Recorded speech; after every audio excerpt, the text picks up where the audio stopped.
Welcome into the Daily Fix. Want to first say hello. It is your guy, Ron Hughley. And in that little box, there is Steve Serta in his rightful place. This is the Daily Fix presented by Foolish Club Media. Today, I want to pour one out for Robert Saleh. There we go. Let's pour one out for old Rob Saleh.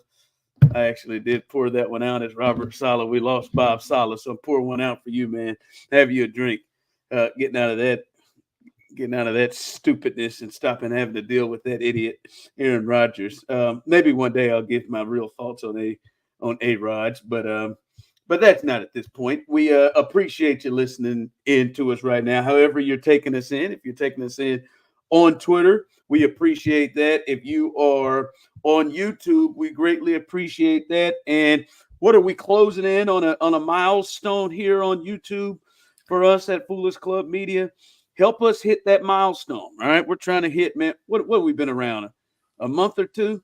We're trying to hit maybe a little bit longer, but we're trying to hit the 500 milestone right now. So please like and subscribe at Foolish Club Media. Remember, if you do not, you're preventing my children from eating. This is the fastest / slowest growing digital platform in the world and on the market today. So help us get to 500 we better be there by the end of the week, or I'm going kicking and screaming like Will Ferrell in the movie. Very underrated sports movie. So check that one out. The Tiger Stripes that really done it for me, and that jumpsuit, I like one just like that. As someone I know you're into cinema, sir, I know how you feel about the great masterpiece of kicking and screaming. I'd say the modern day Ladybug. Like whirling dervish. Yeah. All right, we ain't gonna hold you long. So hang with us. It's time to put somebody down. All right. I don't love having to be the one to do it, but this person needs not to be let go. He needs to be put down. Okay. Maybe that's a little strong, but I mean that. I've about had it with this, with the Chiefs. I've about had it with this. We'll discuss that, but let's start here, and there's only one place to start. As the Chiefs go to 5-0, and they take down the New Orleans Saints, who after 2 weeks were the darling, and now they have dropped 3 straight. Steve, what in the hell got into JuJu Smith-Schuster? What in God's name? You read. I'm telling you, 8 targets, 7 catches, 130 yards, and he dropped a touchdown, which would have really added to it. And not only dropped a touchdown, but then turned it into an interception from Colin Saunders. By the way, he used to 099. I know he's wearing 50 now. He used to be one of my faves when he was here in Kansas City, the big fella, twinkle toes. And he looked good running down that field. As Troy Aikman said, he definitely has a running back in his future in the St. Louis area. But 7 for 130. I don't think Rashee Rice has done that this year. Rashee Rice has not had 130, has he? I know he had like 12. He ain't had that many yards. That's over 100, but not 130. Not 130. JuJu came out and had the wide receiver day of the year, right? When Rashee was tearing up the league. Craziness from JuJu. And like you said, Andy Reid got into JuJu, obviously playing off of Travis Kelce. There may not, like Rashee obviously plays off of well, but JuJu plays off Travis Kelce so well. It is insane. He knows exactly what to do and where to be. And Steve, he's just wide open. Like all the time, just filling voids. They got Xavier Worthy crossing, and then he's just in the middle of the field and just running for days. Even he's picking them up and putting them down as slow as he is. Got just multiple times just wide open for big chunk plays, multiple big chunk plays. I am certain, Steve, he couldn't do this anywhere else. I am certain that there is no other place that JuJu could be anywhere close to this productive.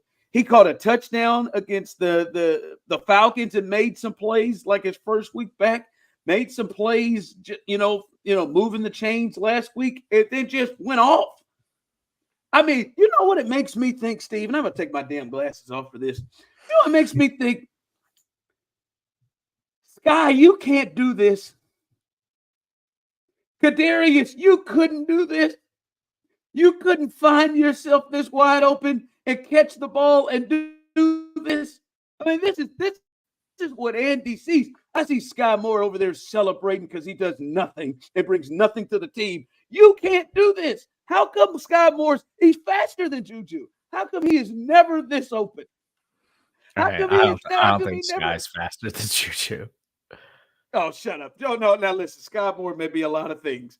Like not good at football, not at stone hands, Butterfinger Jones. He may be a lot of things, but right now you set those two together. He is faster than JuJu Smith-Schuster. But we have never seen him create any level of separation like this. It's insane. Good God.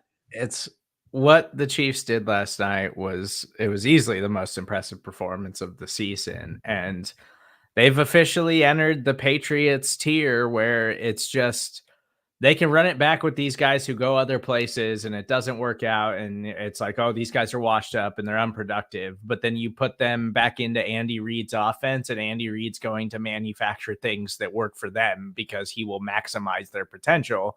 And that's exactly what they're doing with Juju right now. I don't know if he can hold that up and keep it going, but I mean, the Chiefs found something with him and Kareem Hunt right now. Yeah, but you feel like Juju can give you solid play. Now this thing here, this is nuts. He can give you solid play. I mean, he can, and you feel like Kareem can too, can give you solid play. But I don't know if he could do this anywhere else. I mean, those two guys were in Cleveland and in New England, and they looked like they needed to hang it up in their 20s. And now they both over 100 yards at what they do in the game last night against one of the better defenses thus far this year. Good God Almighty. I mean, Juju just running free off everybody. All right, listen, Juju had a big night. And the Chiefs offense, you could say outside of week 1 against the Ravens, when they were as close to full strength as they have been all year, you can look at it and say, all right, maybe that was their best offensive performance. When you look at seeing Rashee Rice getting involved and Xavier Worthy and big plays that got to the end zone. Steve, this red zone stuff is killing me. This is an issue. This is an issue for multiple years. And I know they have injuries, Steve, but it is almost unexplainable to me that they struggle to score touchdowns at this rate. Steve, they got it. It was a 26-13 game. They got in the red zone 7 times, scored 2 touchdowns, 4 field goals, and threw an interception. Now, Juju, that probably should have resulted in a touchdown. Andy, how about from the 2-yard line on 1st and goal, you just hand the damn thing off 3 times, although it just seemed like Kareem Hunt was falling forward for 2 yards every single time he touched it. How about we do that, not get too cute? But whatever it is, 7 times in the red zone, this team only comes away with 2 touchdowns. And it made this game closer than it had to be the whole way. Like at no point in the game did I feel like the Chiefs were going to lose. But then I'm sitting there looking, hell, it's 16-13. They just found a way to get a touchdown at 16-13 and all these field goals you kicked. And then finally they get into the end zone on the Worthy crazy cute handoff from Kelsey. But they have got to clean this up. I don't know if I think this is more than them just saving things because, Steve, you have Kelsey, who is a great red zone target, especially with the chemistry of him and Mahomes, and he is a magnet for a bunch of people. You have speed with Worthy. You have Kareem Hunt and even Carson Steele, powerful runners that fall forward and can get yards. I just and Juju's a tough, big-bodied receiver. They had Rashee Rice before, and they have struggled for years, for the last year plus with this thing. This has got to fix. You can't get in there 7 times and score 2 touchdowns. It's frustrating because like the Worthy play worked and it was nice. And it was like, okay, finally, Andy drew something up in the red zone that actually worked out. But he gets too fancy at times in the red zone. And we've talked about that a bunch over the years. And it's like, with the way their running backs are performing, like with this power rushing attack that they have with Kareem Hunt, P. Ryan, and Steele right now, it's like, just keep it simple and easy. Don't turn the football over and just find a way to get into the end zone. But it just feels like there's a large enough sample size of this thing where it's just kind of like it is what it is, and I don't know if it's actually going to get fixed at any point this season.